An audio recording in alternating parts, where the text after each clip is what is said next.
Every culture in various forms. If you want to prevent war, prepare for it. That's right. Do you think we understand that well enough in Australia, or are we somehow assuming that we're nice people in the world, we'll just go on behaving as though we should be left to our own devices?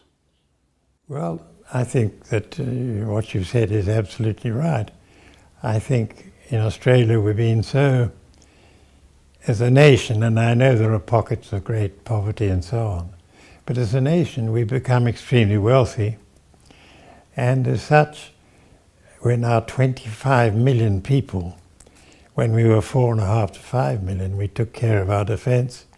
Now we're 25 million. We seem to think that we're all okay, that our distances are fine and there couldn't be a war and the trade will all solve all the issues and all these sorts of things. And we haven't taken responsibility for our own defence. We're 25 million people among the wealthiest little countries in the world. We are surrounded by a large moat, but we've got to make sure that that moat, the island structures are all in our general area, that we help, we become great friends to, and that we can defend our own neck of the woods. And this requires fundamentally naval and air power, but it also requires a strong and mobile and highly effective army. And that's the ADF as a whole. But we have to wake up while there's still time. As you say, we are quite a wealthy country, but here's something that staggers people when I say it to them. Russia is seen as a global power. People are concerned about what Russia might do. They're aware that it's very powerful. The Australian economy is the same size as Russia's. No one sees us as a threat, and we don't want to be a threat. We simply want to be seen as people who will stand up for our values and play a constructive role if someone needs to enforce the peace. But it's an interesting point, isn't it, that we sometimes hear people say, oh, no, if anything nasty happens, we're not big enough to make a difference. When we were 4.5 million people, we were able to build a second-tier navy and be massively instrumental in the outcome of the First World War on the battlefields. We celebrate that every year. Even in the Second War, when we finally got our act together, we played a critical role in a couple of the major battles of the Second World War. Now, there seems no excuse for us in an age when we can't assume that the superpower of the day, once it was Britain, now it's America, will be fully able to support us if something goes wrong. Surely we ought to be able to step up and recognise our size, our wealth, and the desirability of standing for the freedoms that we think matter. I think that is absolutely correct. And as you mentioned earlier, in slightly different words, the greatest welfare for our nation, the central welfare, is the security of the people, externally as well as internally. We have turned very much internally, and that's fully understandable with some of our people wanting to throw bombs and all this sort of thing. But externally, we have rather lost the plot. Not entirely, but we need to really look at our position in the world, and we really must consider it's all a question of priorities. You mentioned Russia, and Russia's priority is to build vast armed forces and make sure that the country can do what it wants, really, I suppose. But in our case, we have organised our priorities so that while we look after one side of welfare of the people in terms of the world standards, very highly. But in the other side, which is the security of the nation, that side of our welfare, we have neglected. To be fair, there has been good progress made in recent years. The Navy is undergoing a significant rebuilding. We've got the Air Force being re-equipped. Some things, good things are happening in the Army. And of course you've seen a good bipartisan cooperation on foreign interference in Australian politics, academia, media and so forth. Those things are to be welcomed. But it strikes me that there are two areas which stand out as beacons of our complacency.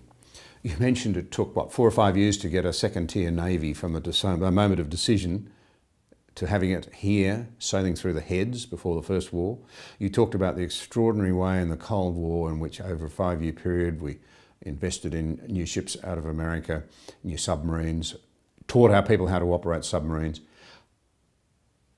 We do not have in Australia today, after many years of it being obvious it was going to be a problem, the strategic fuel reserves we need to keep the country, the economy and the defence forces going if something goes wrong. That's one area of complacency that I find, frankly, deeply disturbing.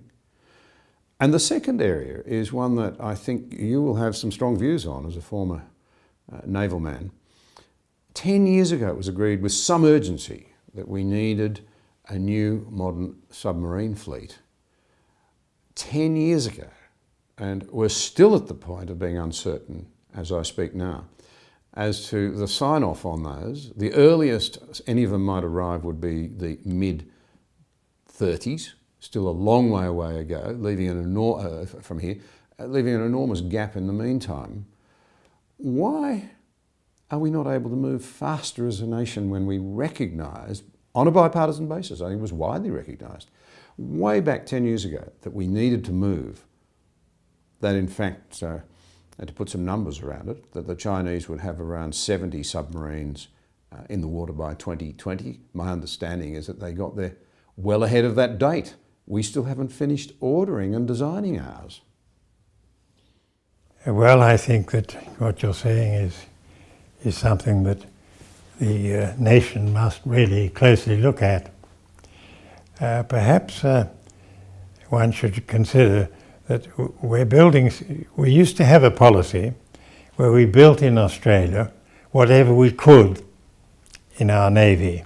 So we built frigates, and of course we bought the first of the American guided missile frigates from overseas. They were built in Bay City in America. Then we started building them here. And that was a very sensible policy. We got organised and then we followed on from what we bought overseas. And you look at the submarine question, we seem to have decided that we will go straight to building and designing our own submarine. Well, we certainly have the reason for the requirements of what a submarine in Australia must be able to do. But one of the great things is, of course, the speed of deployment undetected in a submarine. And this is very important to governments, and to democratic governments in particular, and governments of an island nation like us, because we have vast distances. So the speed of deployment undetected, or you hope undetected, is exceedingly important. We seem to have decided that we can't look at the question of nuclear propulsion. Well, nuclear propulsion, I think a lot of people think it's a little bang going on all the time, which might make a big bang in a submarine. I first did trials with a British nuclear-powered submarine. I went to sea in it 51 years ago. 51 years ago. As far as I'm aware, there's never been any question of a nuclear problem of any dimension in any British, American or French submarine. And they've had them for 50, 60 years. Now, we, for some of us, believe that we must not send our young men and our young women to sea deep in the oceans in a very dangerous environment in anything but the most efficient, effective and survivable boat there is. And that to some of us would mean that we should be going nuclear with its fast deployment, with its capabilities which are so much greater than any conventional submarine. It can chase targets and overtake them because of its speed. It can be deployed quickly. It can get out of the way quickly. And indeed, it doesn't have to put anything above the sea. Anything you put above the sea now can be detected. And you have satellites that tell you something, you're within a couple of feet of, a couple of meters of something. And Australia must not drift back in technology compared with other countries in the world. We must look to the future, and we must look and say, not it's too difficult, but how can we do it? When we were going into submarines, there were people who said, oh, this would be too difficult. We haven't been in submarines for 20, 30 years. It would be impossible. Well, the answer was you get people who can say, we're going to do it. How do we do it? And I think this is what needs to be done right now, and it needs to be explained to the people. And I'm sure if they thought about it, to send our young men and women to sea, they should be in the best possible environment. You're saying very clearly that the survivability, if something goes wrong, the safety of young men and women seeking to defend the country is better secured in nuclear-propelled submarines than in conventionals? Yes. I'm not a submariner, and there are certain circumstances where a conventionally powered submarine is maybe arguably slightly better than a nuclear. But overall, the nuclear-powered submarines are far better in so many, many ways. And that's the situation. That is why China is going nuclear in its propulsion, why India's gone nuclear in its propulsion. It's why Britain and America stopped building conventional submarines many decades ago. This is the situation. The French continued, not least for foreign sales, and the Germans, of course, produce conventional, and the Japanese haven't got the same problem that we've got of distance. To those who would say then that there are a lot of shallow waters to the north of Australia and that diesels can sit quietly in the weeds, so to speak, in those situations where nuclears can't and remain undetected. Do you have a response to that? I have a response to that. If you go in shallow water in any submarine, and remember the conventional submarines now, and the ones we're building, they're smaller than the nuclears, but not all that amount smaller. If you go into shallow waters, like the Arafura Sea or somewhere, you give away one of your three great advantages, because you no longer have the advantage of your third dimension, which is depth. So instead of being able to go down to 1,000 or to 300 meters or something, you can't. There ain't no water under there. So you're stuck with going left, right, and that's it. You can't use your other tremendously great advantage of using the depths. And to those who would say, well, by the time we get these submarines, they'll be obsolete technology because you could take them out with new technologies, they'll be irrelevant. Is the traditional argument that effective submarines are an incredibly powerful and important deterrent for an island nation like Australia becoming redundant, in your view? No, I don't think so. I think it's almost the reverse. A properly equipped with the right weapons systems submarine, and if you remember let's take the Iraq War.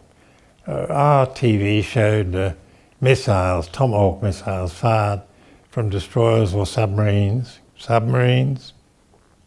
fired from perhaps 1,000 kilometres away. I don't know, some distance. I'm not privy to the secrets of these things any longer. Going through the windows of the headquarters of the Iraqi army in Baghdad. The submarines, because you've got to detect them, well, there are lots of detection devices today, and it's much better than it used to be in many ways, but they're still hard to find, particularly if they can move as a nuclear-powered submarine might do, or 700 miles or more in a day. You've got a big problem on your hands of dealing with them. And of course this means that you can, in fact, a nuclear-powered submarine can stay at sea if the engines keep going for as long as the crew can last, because you don't have to refuel them. And you mentioned this question of fuel security. I agree entirely. We should be looking extremely carefully at our fuel reserves in this nation. We not only have let them run down and close some of our oil refineries, we're not nearly in a position as good as we were in World War II. From what the press says, this seems to be so. But there are many other aspects. We no longer have a merchant marine of any size, or it's half a dozen ships or something. And we would depend on everybody else's ships to bring the oil into Australia. And of course shipping would be one of the first things which everybody would attack, for the very reasons I said earlier on. And then the owners of those ships would say, well, we're not going to Australia, or we're not carting their oil in, or we're not bringing their armaments in. We can't get insurance if something went wrong. All these things could happen. No doubt that people have worked out what might be a solution, but if you lose control of the oceans around you, you're finished, because we depend so much. Let's forget trade, just think of the importance of the imports that we have to bring in. Yes, aircraft can bring a lot of things in. They have to be refueled probably when they get here. That's one question. They can bring a lot in, but not the big heavy stuff that we would need if we have to defend the country. Oh, and the sheer quantities of oil we'd need just to keep our domestic economy absolutely. going. People overlook that, they really do. We've got dangerously close in recent years to running out of diesel. Diesel's the fuel that keeps everything going. Our trains moving for heavy freight, for moving groceries around, our trucks taking medical supplies to outback towns, let alone the groceries. It's actually, in my view, quite a serious issue, and I can't believe it's not being taken more seriously. Well, there are a lot of things that sinews of the defence of the nation which one would hope that were being examined very closely. We need to look at all the sinews very closely. I think we're starting to. I think we're starting to realise the importance of our own infrastructure being in Australian hands, or subject to very, very strong Australian control. And I think we're starting with all this, and it is great. We've got to speed the whole thing up, because we must not find ourselves in a situation where decisions are being made in capital cities elsewhere in the world which affect our ability to defend ourselves. Well, Andrew, thank you very much for this. I hope that people will recognise the enormous benefit of understanding history in general, and our own in particular. When we have been awake and prepared, we've been in a better position all the way through. Nothing changes that, surely. And at a time when I feel we're too focused on tearing one another apart over all sorts of issues that in the end just see us arguing with ourselves rather than focusing on the things that should unite us. And we do face a very uncertain economic and strategic global outcome. The lessons of history are that it may not repeat itself exactly, but it always rhymes, and we should be awake. Well, as we draw this to a close, there are two issues I'd like to round off with I think they're very, very important. There are many people who say Australia should have a more independent foreign policy. My personal view would be that we may have to be capable of running a more independent foreign policy at some point in the future, but that it can't happen if you don't look like you actually mean it and have the capability to apply some teeth. I think that is absolutely right. I'd go further than that, and I'd say that you must present to the world that in fact you're a tough nut to crack. You may have great resources and things that people rather like, but if you're a tough nut to crack with strong defence forces, you are in a much greater position to preserve peace. And of course this goes back to the teaching of history. And the teaching of history should start in our schools with some of these very great strategic questions of the survival of an island continent which has a great advantage of distance, but it's got to use it. And it's got to be, and it goes well beyond, of course, schools. We need the leadership of the nation to be telling the people what they've got to become as a nation of 25 million now, which might be 50 million in a few decades' time, that can look after itself and is a tough nut to crack on, and it's going to defend its democracy and it's going to defend its culture.